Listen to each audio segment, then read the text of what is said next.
Let's talk about the grudge that you won't admit today that you're still holding on to. Like, who's the first person that just came to your mind right now when I said the word grudge? Who's the one that no matter how much time has passed, you still feel something when you hear their name? And it could be, maybe it's the volunteer who left your team with zero notice. And honestly, it hurt your ministry. It hurt you personally. Maybe it could be the leader who said some things behind your back. And honestly, that ruined your reputation. Maybe it's the person who walked away from your church and acted like you were the problem. You say you've moved on. I say that I've moved on. You say you're over it. I say that I'm over it. But can we be honest today? Like, are you over it? Am I over the hurt? Am I over the words? Am I over it? Because why is it that when somebody brings up their name, you still feel something in your chest? Maybe your palms sweat, or you get real anxious when you hear that name. Why is it that even though you pray for your enemies like the Bible tells us to, but if you're like me, you kind of hope that they still fail? Why is it when they struggle, you think something like, that's what they deserve? I want us to get real today. I don't believe that all of that is wisdom. I truly believe that what we just shared, well, that's bitterness in your heart. And if you don't deal with it, if you don't deal with that bitterness, if you don't deal with that offense, it's going to eventually deal with you, because you cannot lead. Y'all know this. You cannot lead with a clenched fist. You cannot carry the mission on your life that God has called you to while carrying the weight of resentment. Come on, you know that offense is so heavy to carry. And today, my prayer is that we're going to break the chain of offense. My prayer is that today I'm going to break the chain of offense in my own heart, because let's get real. I believe that I'm still carrying that some sort of offense, some things that people have spoken over my life. I'm still carrying that, and I need to let it go because it's just too heavy. I cannot carry the calling while carrying resentment. It just doesn't happen. So let's talk about, if we can, let's talk about the weight that we're still carrying today.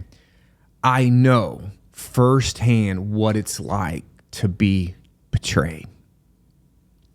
I know what it's like to pour into people who end up, for whatever reason, walking away. I know what it's like to be loyal to people who were never loyal to you. I know what it's like to lose sleep. I know what it's like to sit up at night, kind of replaying those conversations, all of those words that quite honestly destroyed me. They hurt me so deep. I told myself I had moved on. I told myself I was too focused on the mission to let all of that bother me. I told myself, if God be for me, then who can be against me? I told myself that I forgave them, but deep down in my heart, I was still carrying receipts. I was still watching from a distance, waiting to see and hoping to see that they would struggle without me. I was still wondering if they regretted, pushing me away from what I've built and created and established and all the hard work and sweat that I put in. I just wonder if do they regret it? I was still leading with a guarded heart, not because that I was wise, but because I was wounded. Listen, some of us are doing the same thing right now. And what I've learned is from all of that weight, well, it's affecting everything. You think, just like me, that I'm setting boundaries, but honestly, we're building walls. We think that we're just being cautious, but we're actually carrying offense. We think, oh, praise God, I'm healed. But honestly, you're just avoiding the wound. And we're wondering, why does my leadership feel so freaking heavy? Well, it's because we're carrying something that God never called us to carry. I know at some point in your leadership journey, your walk with the Lord, you're leading people, you're pastoring, you're a second chair leader, you're an executive pastor, you're a student pastor, you're a small group pastor, whatever. We're all going to have to pass the Joseph's test. Like, what will we do with the power we have? What will we do with the wounds? What will we do with the words? What will we do? Because we know the behind the scenes. We know the stories. We know all of that. So what will we do with the power, what I call the Joseph's test? You see, Joseph's brothers, they ruined his life. They sold him like he was nothing.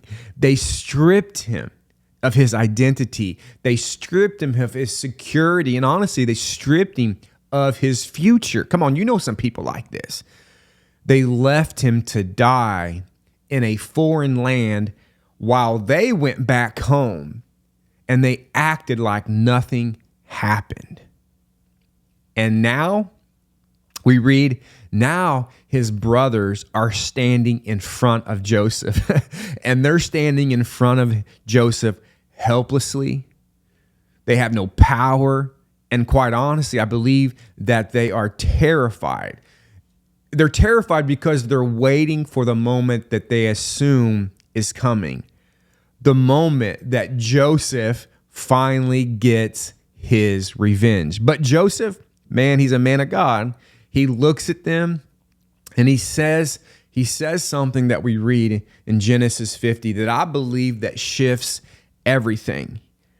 In Genesis chapter 50, verse 20, it says, "But as for you," this is Joseph talking to his brothers, "you meant evil against me, but God intended it for good." What a powerful shift. We see what Joseph is doing with his power. We see what Joseph is doing with his wounds. We see what Joseph is doing with his words. Joseph had every reason to get even. You who are listening today or even watching on YouTube, you have every reason to get even. Joseph, he had every opportunity to make them feel the pain, to feel the hurt that Joseph felt. You have every reason to try to get them to feel the way that they made you feel. But Joseph, listen to this. Joseph refused to become just like his brothers. So here's the question for our leaders today. Because some of you, God has positioned that you could get even, but he's calling you to let go. You have all the right to get even this morning. You have all of you know what your leaders be doing behind the scenes. You know what's happening in the kitchen of ministry. You have that position to get even, just like Joseph did. He had the position, but God is calling us to let go. You're holding the sword.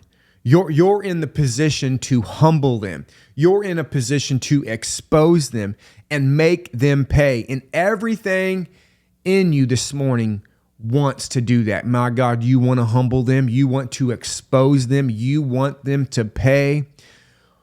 But I've learned if you do that, you are no better than the people who hurt you today. Listen, you can hold onto your grudge, or you can hold on to your calling, but you do not have the strength to do both. You know, Joseph, he had every reason to hold on to his pain. He had every reason to make his brothers suffer. Every reason to say, you don't deserve my kindness. You don't deserve my grace. But he didn't say that.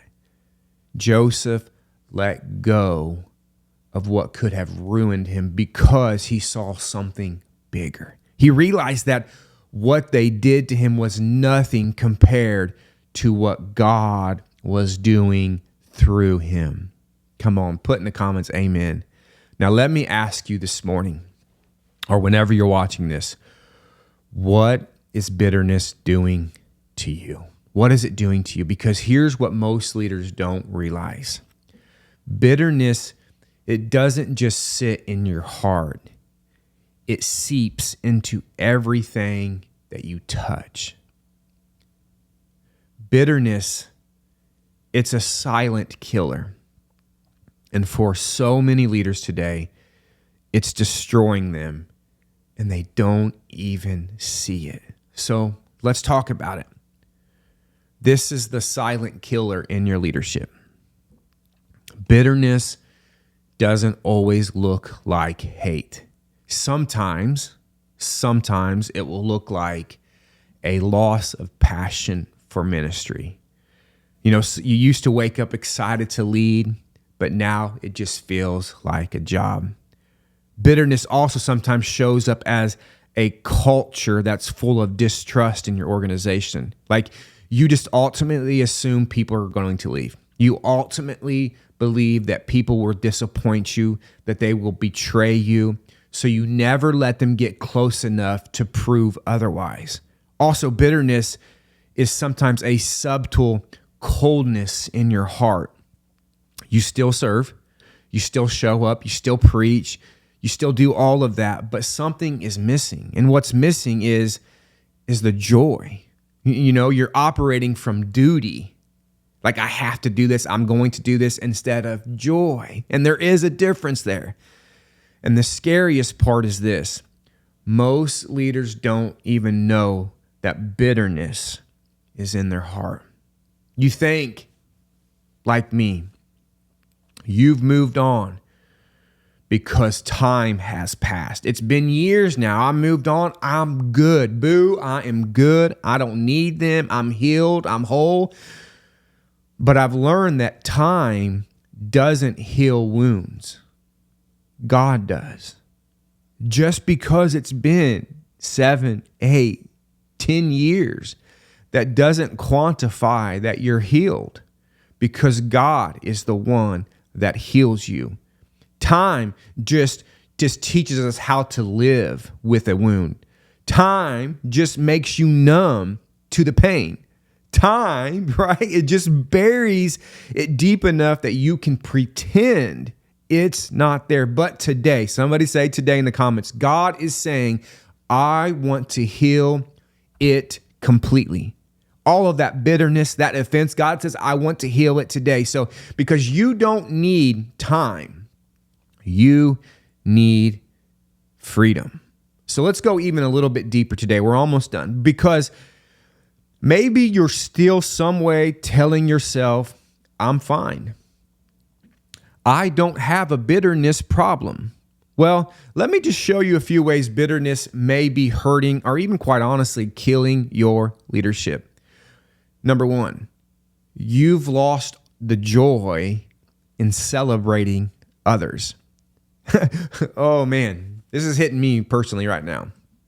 When someone else wins, you don't feel happy. You feel defensive.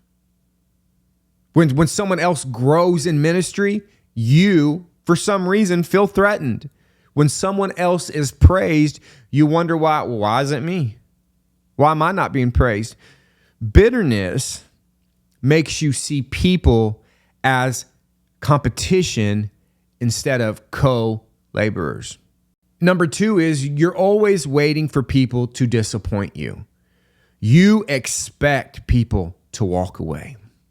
You assume that your team will fail. And you secretly think this, that they're probably talking about me behind my back right now. And all I can say about that is that you have made pain your identity. Another way bitterness shows up is you don't pray for people who hurt you. You stalk them. Oh, you be on Facebook, you be on Instagram, and you're stalking them. Instead of praying for them, you're stalking them. You say, hey, I'm over it, but you still check their social media. You get on there. I've done the same thing. You're not alone there. You're still tracking what they're doing just in case you need proof that they're struggling. You say you've forgiven, but you keep all of these mental receipts. Forgiveness doesn't keep score. Bitterness does. And lastly, bitterness shows up as you being hesitant to trust God with your future. You do things like holding on to control because you're afraid of being blindsided again. I get it. You don't necessarily take bold steps because you don't want to be disappointed. You stay safe instead of stepping into faith. Bitterness doesn't just steal your relationships. It strangles your calling. Leaders, you were not called to lead from wounds. And I know we all are the same in ministry. We've been wounded so deeply that you don't even remember what it feels like to lead from a place of freedom. You've been leading while exhausted. You've been preaching while bleeding. You've been serving while silently suffocating. And the worst part is this, is that you're convinced that this is just how leadership is. This is just how ministry is. This is just how church is. You're just so convinced, but I believe that it's not. I'm not convinced. I'm not convinced today. You were never called to carry the weight of old offenses. You were never meant to lead with a guarded heart. You were never meant to stay stuck in the pain of the past. God doesn't just want to see you. He wants to heal you this morning, because healed leaders build healthy churches. Healed leaders raise up healthy teams. Healed leaders don't just talk about freedom, they live in it.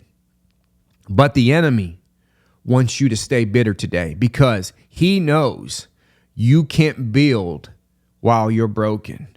But today, God is calling you to lay it down. So what is it, leaders? What are you carrying right now?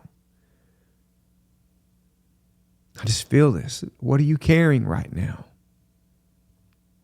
God never intended you to carry. I'm so sorry that you were hurt.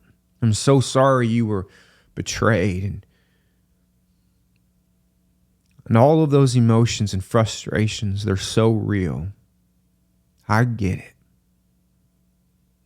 But God never called you to carry it. The enemy wants you to stay bitter. He wants you to stay bitter because you cannot build what God has called you to build while staying broken. So I ask you this morning, do you want to be free? I know you do. Do you want to, or would you rather just keep carrying all of this junk? Because you cannot do both. You cannot be free while carrying all of the wounds that somebody has spoken of your life. You can't be free in Christ while still being wounded and carrying the chains of bitterness. You can't do both. You cannot keep replaying old betrayals and try to step into a new season. You cannot keep watching your enemies and stay focused on your purpose. You cannot keep waiting for an apology and walk in true freedom. So today is the day, as you're listening, today's the day to put it down. So here's what I want you to do. I want you to say their name right now.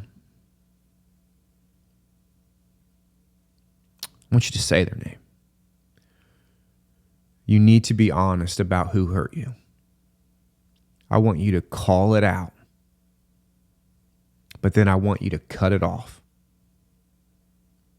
If you have to, grab you a piece of paper, write their name out, get you a pair of scissors, and just cut it. Cut it out. Cut it off. That's step one. Step two is then release it. You're not releasing it because they deserve it. You're releasing it because you deserve to be free. And step three is you got to move forward. No more looking back. No more, this is hard for me, but no more mental arguments. No more. No more carrying weight that you weren't meant to hold. So say their name and cut it off. 2, release it. Not because they deserve it, but because you deserve to be free. And number 3, move forward. Move forward. No more mental arguments. Leaders, church leadership is tough. You expect people to do better because they know better. But the truth is, it's just not going to happen. But I believe the past is over. And your future, my future, is waiting. So let it go. I've learned that unforgiveness, it is a heavy weight. So who do you need to release today? Who is it? Let it go. Let it go. Drop the offense. I know it's hard. Those words cut deep.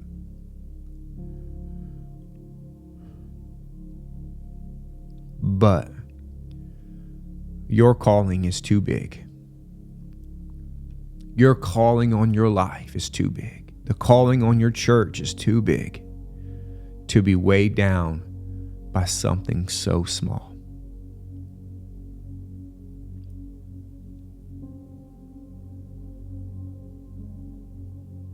Who do you need to release today? I love you guys. Thanks for watching.